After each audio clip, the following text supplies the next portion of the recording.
Huling kabanata. Nang makarating sila sa itaas ay tuluyang binitiwan ni Jeff ang kamay ni Chanley. May panghihinayang pang nadama ang babae. Ibinaling na lang niya sa ibang atensyon niya. Dumako ang tingin niya sa paligid. Wow, kung maganda na sa ibaba, mas maganda pala rito, no Jeff?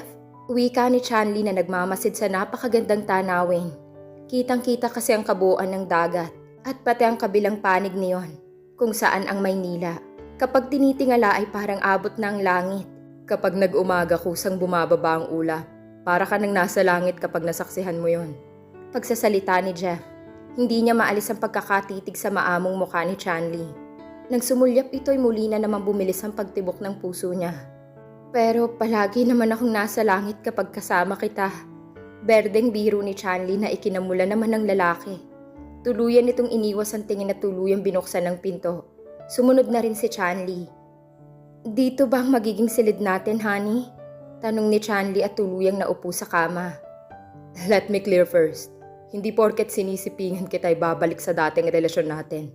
Maliwanag ba? And please, huwag mo na ulit akong matawag-tawag na honey. Nakakairita. Malamig na bigkas ni Jeff at tuluyang tinalikuran ito. Sa sandaling yun ay akala niyang kaya niya ay hindi pala. Na napagsabihan na niya ang sarili na dapat hindi siya maapektuhan sa mga sasabihin at magiging pakikitungo sa kanya ni Jeff. Pero heto siya, nakadapa mula sa kama, habang nakasubsob sa unan.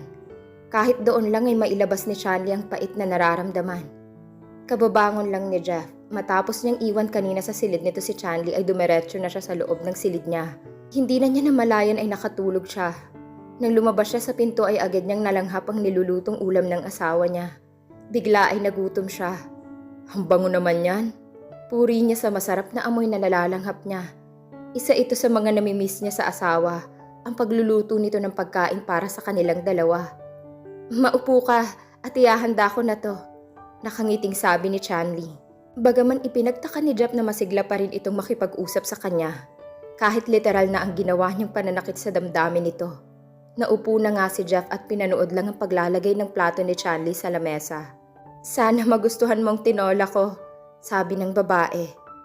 Oo naman, saka na-miss ko to, sabi ni Jeff na nagsandok agad ng ulam sa mangkok.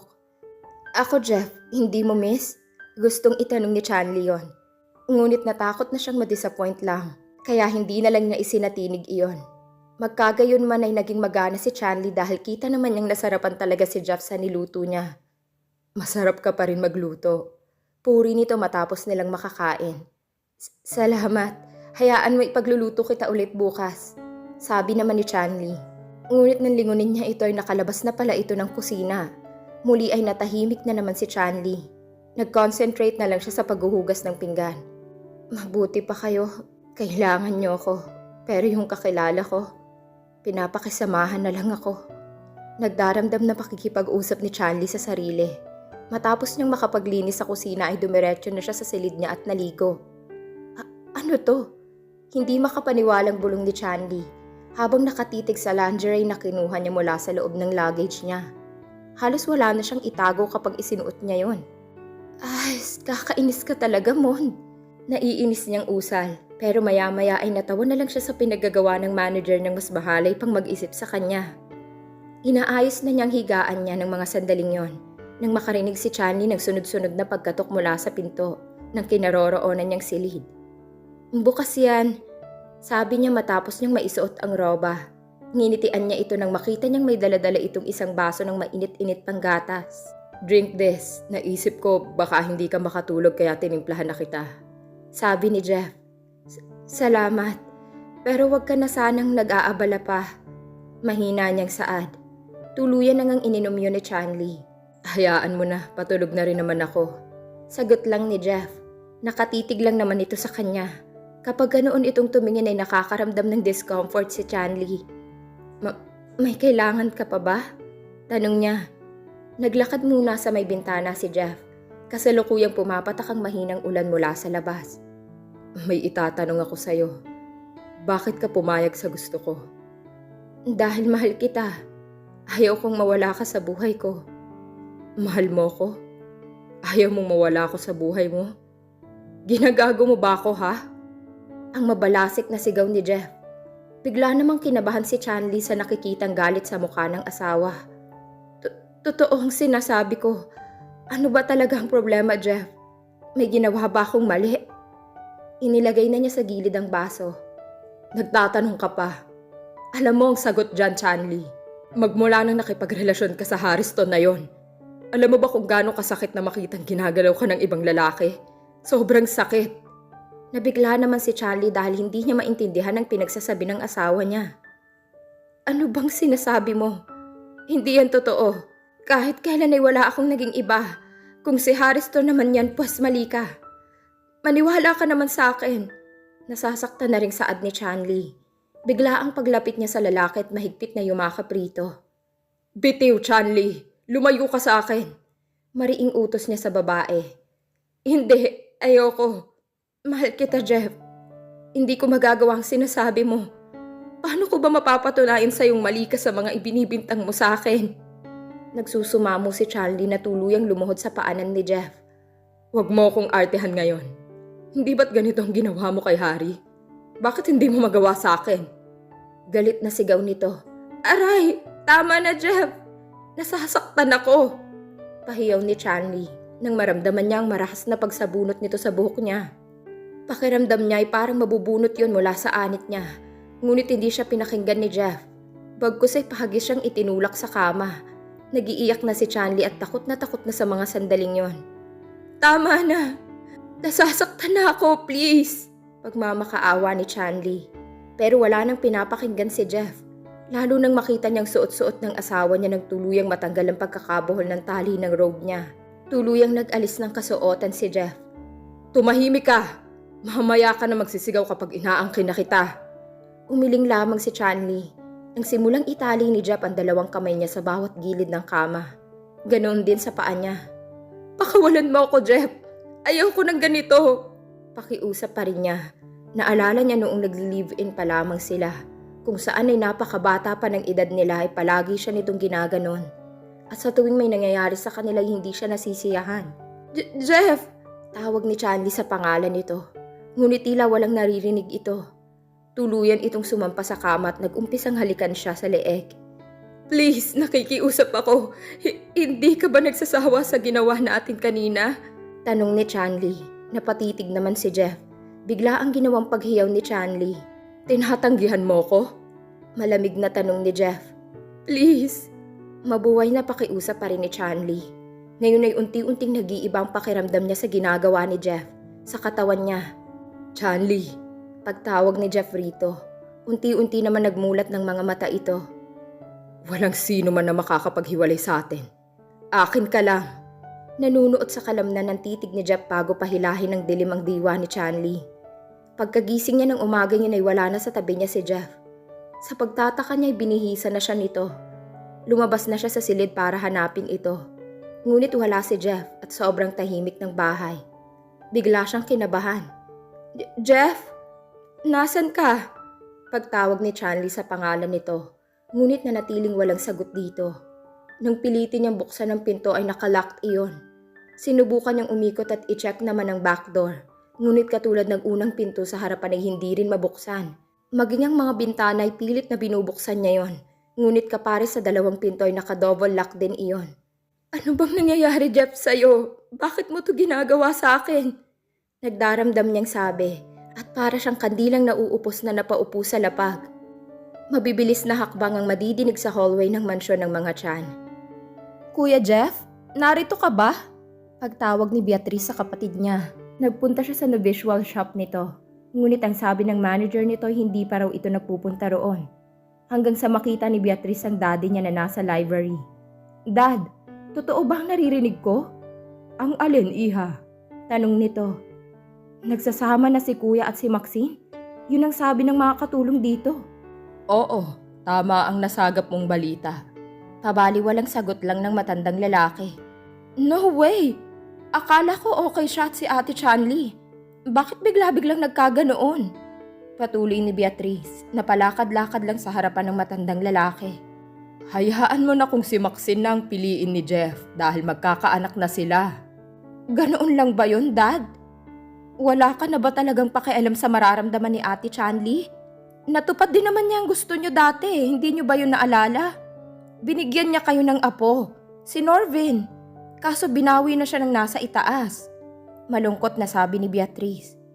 Hindi naman nakaimik si Don Vincent. Tila nasaling din ang damdamin nito. Umaasa siya na mababago niya ang ama. Pero iba na ngayon, Bea. Marami nang nagbago dahil sa pagkawala ni Norvin. Kaya pati ang pakikitungo niyo kay ate ay tuluyan nagbago? Para na rin binubura mo sa buhay niyo ang lahat ng alaala ng apo niyo sa ginagawa mo. Patuloy na pangungonsyansya ni Beatrice. Mukhang tinamaan naman ito dahil tuluyan nag-ibang ekspresyon sa mukha nito. That's not true, Iha. Alam mo yan. Ginagawa ko ang lahat para sa ikakabuti ng kuya mo. Kung ano ang tama. Hindi yan totoo. Dahil maling-mali kayo sa ginagawa niyong pakikialam sa amin. Tama na, Dad. Tigil na, maawa naman kayo sa amin ni kuya. Pagbigyan niyo naman kaming maging masaya, kahit ngayon lang. Umiiyak na saad ni Beatrice, bago ito tuluyang umalis sa harapan nito. Nakaupo lang naman si Jeff sa leather sofa, habang sumisimsim sa babasaging baso na naglalaman ng brandy. Kasalukuyan siyang nasa hideout ni Andy.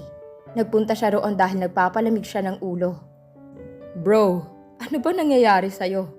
Lately, bigla ka nang nawawala. Si Beatrice, hindi ko na alam ang sasabihin ko sa tuwing nagtatanong siya kung kasama ba kita. Wika ni Andy na panay ang hit-hit sa sigarilyo na hawak-hawak. Meron lang akong pinagkakaabalahan. Simpleng sagot lang ni Jeff. Wait, I know that look. Anong pinaplano mo ba? Don't tell me it's all about your wife, Chanli. Ano bang problema nyo? Care to tell me, bro? Pilit na pinapaamin ni Andy ang kaibigan. Huwag mo nang tanungin yon. Chanli and I are having a good time in my private property that I bought for her. Nakangiting sabi niya rito. Oh, good. Ayun pala eh. Okay naman pala kayo. So, si Maxine, okay din ba kayo? Kung may ipapagawa ka sa akin, sabihin mo lang, baka makatulong ako. Mahirap din mag-handle ng dalawang babae sa buhay, bro. Si Beatrice nga para na akong mabaliw-baliw sa pagiging nagger. Pagbibiro nito, sira. Bro, I can handle her. Dala lang siguro ng pagbubuntis niya kaya siya nagbubunga nga sa akin. Saad lang ni Jeff. Nagpunta siya kanina sa apartment nito at hindi niya nagustuhan ang isinalubong nitong pagmumura sa kanya. Ilang araw lang siya nawala pero gigil na gigil ito dahil sa hindi raw siya nakakauwi. Na para ba siyang pagmamay-ari na nito? Si Chanli nga pinababayaan lang siya kapag ilang araw siyang hindi nagpapakita. Ngayon niya na-realize he only wants to be with Chanli. Kaya nga nag-isip siya ng paraan para masolo niya ito. Mabuti na lang at pumayag ito sa gusto niyang magsama sila. Hindi naman niya tinutuon na makikitira rin si Maxine. He bought that property para lamang rito at wala siyang balak na magpatira ng ibang babae bukod dito. In that case, doon lang siya nakakasiguro. Tuluyan na siyang tumayo matapos niyang masaid ang laman ng iniinom niya. Saan ka pupunta niyan? Tanong ni Andy. Babalik ako kay Maxine. May nakalimutan lang akong sabihin. Sabi niya, sige bro, ingat ka, bilisan mong bumalik ha. Habol pa ni Andy. Titignan ko, baka matatagalan na naman yon. Pusal ni Jeff. Okay lang, basta babalik ka. Muling pang uulit ni Andy. Fine, basta bahala ka na kay Beatrice at sa pamangkin ko. Yun lamang at tuluyan ang naglakad paalis si Jeff. Katatapos lang na pinatulog ni Maxine ang anak nang marinig niya mula sa ibaba ang pagtunog ng telepono. Nagmadali na siyang bumaba at sinagot iyon. Hello? Pagsagot ni Maxine. Kumusta na? Mukhang nakakalimutan mo ng usapan natin. Tinig ni Harrison mula sa kabilang linya. Kahit paano'y nakaramdam ng kaba ang babae. Pwede ba? Tigilan mo na ako. Okay na kami ni Jeff. Okay pala ha. Pero bakit balita ako nagsasama na ulit si Chanli at ang lalaking yon? Pinaggagago mo ba ako? Galit nitong sabi kay Maxine. Hindi siya nakapagsalita. Dahil ang totoo wala siyang kaidi-idiya. Pero ngayon alam na niya kung bakit hindi ito umuuwi sa kanya. Bakit hindi ka makapagsalita? Dahil tama ako. Wala ka pala eh. Loser ka rin katulad ko. Saka nagtatawa ng nagtatawa si Harrison. Manahimik kang baliw ka. Kaya hindi ka minahal ni Chanli dahil sa ganyan ka. Wala kang kakwenta-kwenta. Ganon? Alalahanin mo binuntis kita at nagagamit mo ang anak ko para maitali sa'yo si Jeff. Tapos sasabihan mo ko ng ganyan? Alalahanin mo, dugot laman ko rin ang dumadali sa batang ipinagbubuntis mo. Ama pa rin ako niyan. Ama, nasasabi mo pa yan ha? Sabihin na natin pumayag akong makipagtulungan sa'yo. Nagpabuntis ako sa'yo, pero hindi ako sumang-ayon na maging ama ka sa anak ko. Dahil kahit na kailan si Jeff lang ang kikilalanin na tatay nitong anak natin. Naiintindihan mo ba yon, Harrison? Galit niyang sigaw. Bigla ang pagsarado ng pinto sa gilid niya. Nanlaki ang mga mata niya nang makita niyang nakatayo roon si Jeff at malamig ang pagkakatingin sa kanya. Kanina ka pa ba riyan? Si Maxine nakabadong-kabado habang pinagmamasdan si Jeff. Oo, narinig ko ang lahat. Dinig ni Maxine ang pait sa tinig ng lalaki.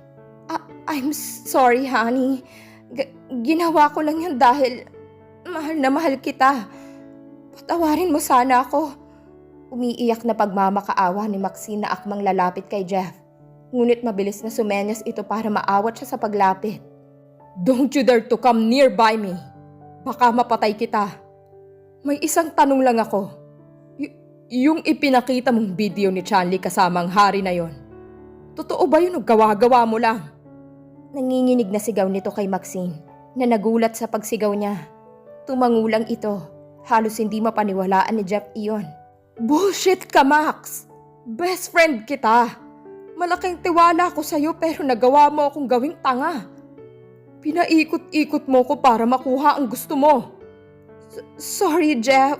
Ginawa ko yun dahil sobra kitang mahal. You know that I always wanted the complete family. Masama ba ang gusto ko?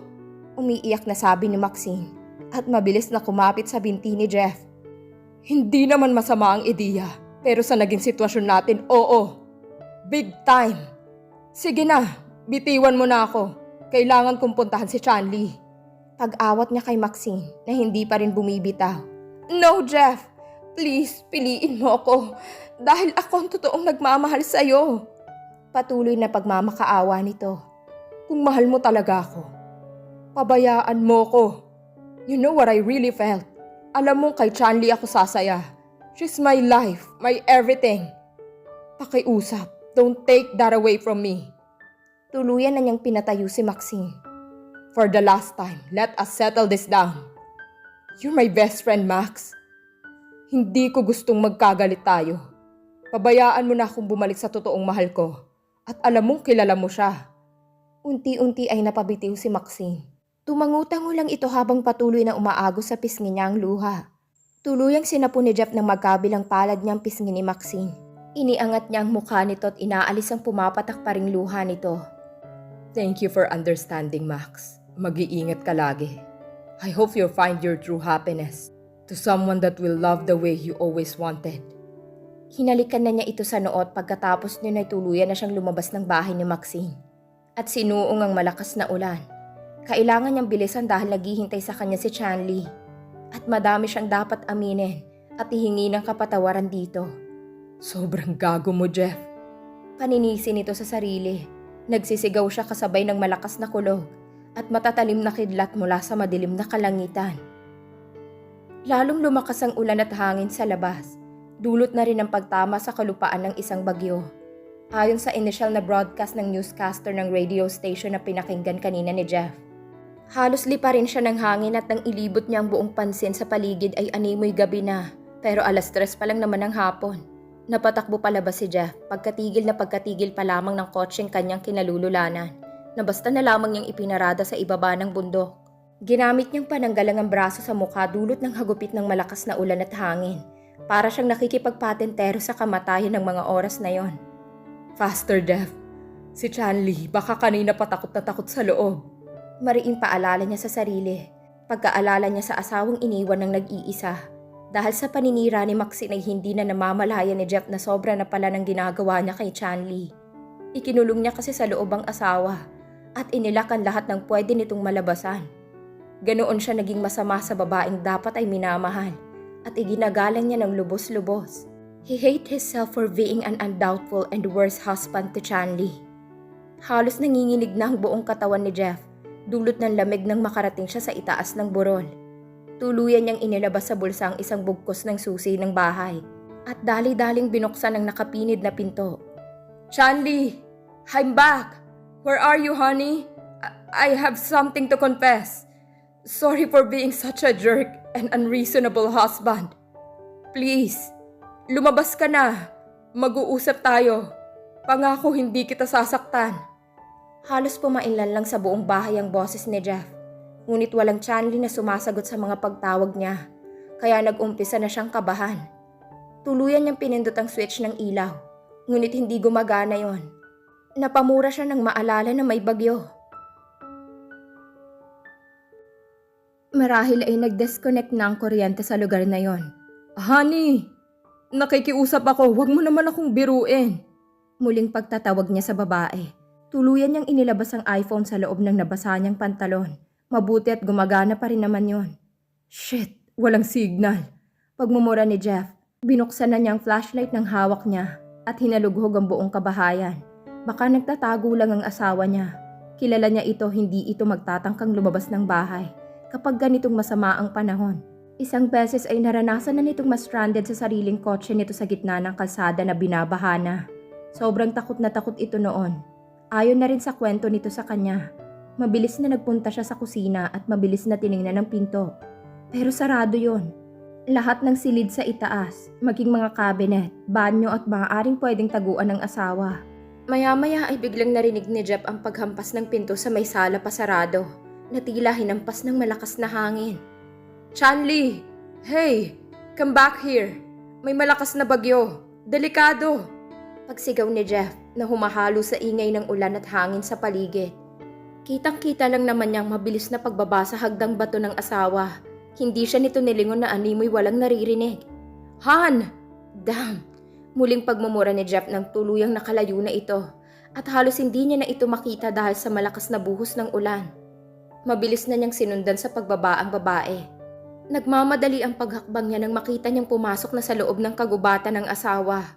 Sa pagkataranta niya at sa kagustuhan na maabutan agad si Chanli ay binilisan niya ang pagbaba. Ngunit sa maling tapak niya ay tuluyan siyang dumausdos pababa. Mabuti na lang at mabilis ang reflex niya at naiharang niya sa may ulo niya ang mga braso. Akma siyang tatayo nang matigilan siya at mapangiwi. My legs! Usal ni Jeff na mapagtanto niyang nabalian yata siya ng isang paa. Hindi na niya napansin yon kaninang bumagsak siya sa lupa. Ngunit hindi siya pwedeng pahinaan ng loob at tumigil sa paghabol sa asawa niya. Baka ito naman ang mapahamak. Inumpisahan na niyang sundan si Chanli. Paika-ika siyang naglakad habang tumatagal ay palakas ng palakas ang ulan at hangin. Isang tili ang narinig ni Jeff sa may di kalayuan. Chanli! Honey! Puno ng pag-aalala ang pagsigaw ni Jeff sa pangalan ng asawa nang mabosesan niya ito. Kahit sobrang sakit ng pilay niya sa paa ay pinili ng takbuhin ni Jeff ang direksyon kung saan niya narinig ang asawa niya. Chanli! Grab my hand! Sigaw niya rito nang makita niyang kumakapit sa isang sangang babae mula sa gilid ng bangin. Dahil hindi nito kabisado ang lugar kaya hindi na napansin nito na sa parteng yun ay bangin na. Ayoko! Iwan mo na lang ako! Magsama kayo ng babae mo! Hiyaw ni Chanli. Kahit hilam na ng tubig ulan ang mukha ng asawa ay alam niyang umiiyak ito. Kitang-kita niya ang pamamaga ng mga mata nito. No! I won't leave you here! Look, I'm so sorry. Mas pinaniwalaan ko ang iba kaysa sa'yo. Hindi ko man lang inisip ang mararamdaman mo. Pangako, hindi ko nagagawin ang ginawa ko sa'yo this past few days. Paliwanag ni Jeff na lumuluha na rin. Dinig niya ang paghikbi ni Chanli. At ang pagtango nito na ang ibig sabihin ay pinapatawad na siya. Thank you, hon. Babawi ako sa'yo, I promise. Please grab my hand now before it's too late. Utos ni Jeff. Akmang aabutin niya ni Chanli nang biglang bumigay ang sanga ng puno na kinakapitan niya. Ang sumunod na nangyari hindi na nila inasahan. Manakanakang iminulat ni Jeff ang mga mata nang maramdaman niya ang pagpatak ng ambon sa mukha nito. Kahit paano'y humina na ang ulan. Wala na rin ang malakas na hangin. Kahit masakit ang ulo'y unti-unting bumangon si Jeff mula sa basang lupa. He deliberate search for his wife. Chanli! Chanli! Where are you? Pagsisigaw ni Jeff. Binalot na ng pangamba ang dibdib niya nang makitang nasa ibaba siya ng bangin at wala ang figura ng asawa niya saan man siya tumingin. Oh God, where's my wife? Please don't do this to me. Siya na lang ang meron ako. Huwag mo naman siyang kunin sa akin. Umiiyak na saad niya habang nakaluhod sa putikan. Ilang minuto lang siyang ganoong iyak ng iyak. Hanggang sa... Jeff? Pagtawag sa kanya ng tinig na kilalang kilala niya. Honey! Tuluyan siyang lumapit rito at mahigpit na niyakap lang ito. I'm glad you're safe. Hindi ko alam kung anong mangyayari sa akin kapag nawala ka pa uli sa buhay ko. Patawarin mo sana ako sa lahat ng masasakit na salita at pakikitungo ko sa'yo. Hindi ko na ulit yun gagawin. This time I will be your loving husband, now until our last breath. Pangangako ni Jeff, habang sapu-sapu niya ang pisngi ni Chanli na umiiyak na. I love you so much, Chanli Munoz. Puno ng senseridad at pagmamahal na bigkas ni Jeff. I love you more, my bittersweet lover, husband. Tugon din ni Chanli at inayaang angkinin nito ang labi niya ng asawa. Nagyakap sila ng sobrang higpit pagkatapos. Makaraan ng ilang sandali, hawak-hawak na silang nag-umpisang maglakad. Inamin na sa akin lahat-lahat ni Max. Nagawa-gawa lang niyang malaswang video na yon sa inyo ni Harrison. At ako tong tanga sobrang napaniwala niya. Kahit may doubt ako na hindi mo naman magagawa yon. Dahil alam ko naman na patay ka sa akin. Sabay ng pagkindat ni Jeff. Baliw, asa ka. Kaya pala may times na sinasabi kang kasalanan ko pero I don't have any clue. Iyon pala ang dahilan. Naiiling niyang sabi. Ngunit may matamis na ngiti sa labi ni Chanli. She pinched the pointed nose of him. Yeah, alam ko sobra akong naging gago. Hindi ko na yun babalaking gawin sa'yo. Ang totoo dahil hindi ako nakadalaw sa'yo nag-ilang linggo. Dahil pinagaling ko muna ang mga sugat at pasa ko. Pag-amin ni Chanli na bahagyang tinapunan ng asawa. Nakadaiti sa balikat niya ang isang braso nito dahil hindi pa rin makapaglakad ng maayos si Jeff. What do you mean by that? May kailangan ba akong malaman? Si Jeff na biglang kinutuban. Huminga muna ng malalim si Chanli at isinalaysay ang ginawang pagkidnap sa kanya ni Harrison at kung paano'y muntik-muntik na siyang mapagsamantalahan ng lalaki. Walang iya pala talagang Harrison na yan. Gago siya. Mapapatay ko talaga siya oras na makaalis tayo rito. I will slice his throat out. Gigil na pagbabanta ni Jeff. Baka lalo ka pang manggalaite kapag nalaman mong siya rin ang dahilan kung bakit muntik ka nang mawala sa akin. He hired that hold-upper para patayin ka talaga. But miraculous. You did survive that, honey. You really want to get rid of me, ha? Nek-nek niya. Masamang damo ako. Hindi ako basta-basta mamamatay. Pagyayabang ni Jeff. Siniko naman ito ni Chanli.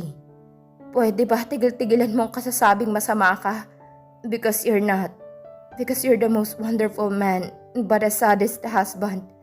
Alam kong mabuti kang tao. At gumagawa ka lang ng mga maling desisyon when you barely can't control yourself of being hurt sa mga kinasusuungan mong maling sitwasyon. Mahabang paliwanag ni Chanli. Dahil sa narinig ay parang tumaba ang puso ni Jeff. Yeah, right. Kilalang kilala mo talaga ako. May isa pa akong sasabihin. Hindi talaga sa akin ang ipinagbubuntis ni Max. It's Harrison. I'm sorry to hear that. Malungkot na bigkas ni Chanli. Hindi ba dapat matuwa ka dahil hindi ko nabuntis si Max? But what the meaning of that sad look in your face, hon? Takang tanong ni Jeff. Because alam ko na gustong gusto mo magkaroon ng maraming anak at hindi ko kayang ibigay sa'yo yun. Kaya kahit sobrang masakit, hahayaan kitang mapunta ka na lang kay Maxine. Naiiyak na sabi ni Chanli. Listen carefully, Han. Paano ko magagawa yan kung ikaw lang ang taong gusto kong makasama at mahalin sa habang panahon? I made so many mistakes in life. Sa sobrang dami niyon ay para sa akin, ikaw ang nag-iisang tamang nangyari sa buhay ko. Kayo ni Norvin. Hindi ako mabubuhay kapag pati ikaw mawawala. Muli silang nagyakap ng mahigpit. They found the happiness and peace in each other's arms now. 1 year ago, binilisan na ni Andy ang pagdadrive papunta sa bahay bakasyonan ni Jeff. Napuna niya ang pagbabibrate ng smartphone niya sa may dashboard niya. Pinindot niya ang loudspeaker para marinig niya kung ano man ang sasabihin pa ng babae. Hello? Ano yun, sweetheart? Tanong ni Andy na binagalan ng pagpapatakbo dahil pa blind curve ang papasukan niya. Nasaan ka na? Tanong ni Beatrice mula sa kabilang linya. Dinig nito ang maingay na usapan sa background. Malapit na ako, sweetheart. Pasensya na, sobrang traffic sa EDSA kanina. Paghingi ng pasensya ni Andy. Ang sabihin mo ng babae ka na naman. Galit nitong ako sa kanya.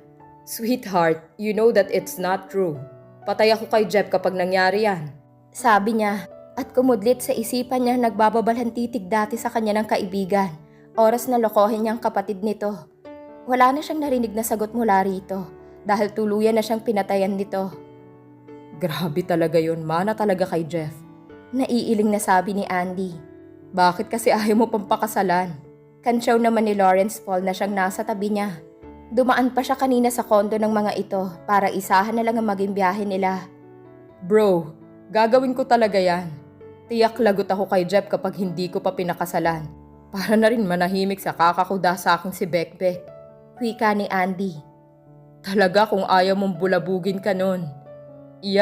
Namiss ko rin ang isang yon. Bulong ni Andy. Napadako ang pansin niya mula sa labas. Kitang-kita niyang napakagandang panahon. Hindi katulad noong isang taon. Halos burahin ang lugar na yon noon. Mabilis na ipinarada ni Andy ang kotse sa ibaba ng bundok. Ang ganda pala talaga rito. Kaya pala binili ito ni Jeff. Puri ni Lawrence Paul na pinagmasdan ng buong paligid. Tara, akyat na tayo. Damn, ang taas naman. Puna ni Andy na pinagmasdan ng hagdan na bato paakyat. Bilisan na lang natin. Kung ayaw mong sabunin ka na naman ni Beatrice. Wika ni Lawrence Paul na naunang pumanhik. Fine, anong magagawa ko? Sabi ni Andy at mabilis na sumunod sa kaibigan. Nang makarating sila sa itaas ay napawi rin naman agad ang pagkayamot ni Andy dahil sa nakaka-mesmerize na matatanaw. Kita ang malaasul na dagat sa dako roon. Sa ibang panig ay halos nakaka-relax ang maberdeng gubat na nadaanan nila. Mabuti naman at nakarating ka rin. Umikot ang mata ni Beatrice at tuluyan itong tinalikuran ng babae. Sorry naman, nag-umpisa na ba? Pagtatanong ni Andy, ngunit hindi siya pinansin ni Beatrice. Tuloy-tuloy ito sa likod bahay kung saan makikita naman ng mababang ulap. Ani mo'y pinapayagan silang hawakan niyon. Bea, samo ni Andy, tuluyan na niyang nilapitan ito. Kung kanina ay galit ang makikita sa mukha nito, ngayon ay kalungkutan na. Hindi ka na talaga nagbabago. Kung pwede lang sana kitang isumbong kay kuya eh. Uy, sorry na. Yumakap na si Andy at hinimas-himas ang braso ng babae na nagpupunas ng luha. Maging siya man ay naiiyak. Naalala mo yun nangyari? Sa nakalipas na isang taon ay ngayon lang uli inungkat ni Beatrice iyon. Makakalimutan ko ba yun? Iyak nang iyak si Beatrice habang sumasabay sa paglalakad ng mga staff nurse. Tulak-tulak ng mga ito ang stretcher kung saan nakasakay si Jeff na walang malay. Habang nakasunod naman si Chanley na nasa ganoon din na sitwasyon. Mabilis na silang pinigilan ng isang nurse na maipasok sa loob ang dalawa. Hindi na po kayo pwedeng pumasok, maghintay na lang kayo rito. Sabi nito tuluyang isinaradong pinto ng emergency room. Si Kuya, Andy, pati si ate. Oh my God, sana maging ligtas sila. Pamamalahaw ng iyak ni Beatrice. They will, Bea. Pakatatag ka lang dahil mas ngayon tayo kailangan ng kapatid mo at ng hipag mo. Pagpapalakas ng loob ni Andy na niyakap si Beatrice at inalo. Maging siya man ay sobrang kinakabahan din. Makalipas ang 5 oras ay lumabas na sa loob ang doktor na nag-oopera sa dalawa. Napuno ng dugo ang scrub suit nito. Anong balita, Dok? Kumusta si Kuya at si Ate Chanley? Mabilis na napalapit si Beatrice. Nanatili naman sa kinauupuan si Andy. Parang hindi niya kakayaning marinig ang sasabihin ng manggagamot. I'm sorry but we did our best. Maraming dugo ang nawala sa 2 pasyente. They still bleeding inside. Ngayong gabi maaari silang mawala. Malungkot na sabi ng doktor. Hindi pwede, Dok. May pag-asa pa. Please, let them survive. Palahaw ni Beatrice. Umiling lamang ang doktor. Ang tanging magagawa na lang natin ay ipagdasal at magkaroon ng himala. Huling sabi nito, bago ito tuluyang maglakad paalis. Inilipat nga sa ICU sina Jeff at Chanley na kritikal ang kalagayan. Halos mag-iyakan ng mga magulang ng dalawa nang dumating roon. Tulala lamang si Beatrice. Nagdadasal ng tahimik na mapagbigyan ng kahilingan niyang huwag munang kunin ang 2 mahal niya sa buhay. Maya-maya ay nagkaingay sa hallway kung saan sila naroon.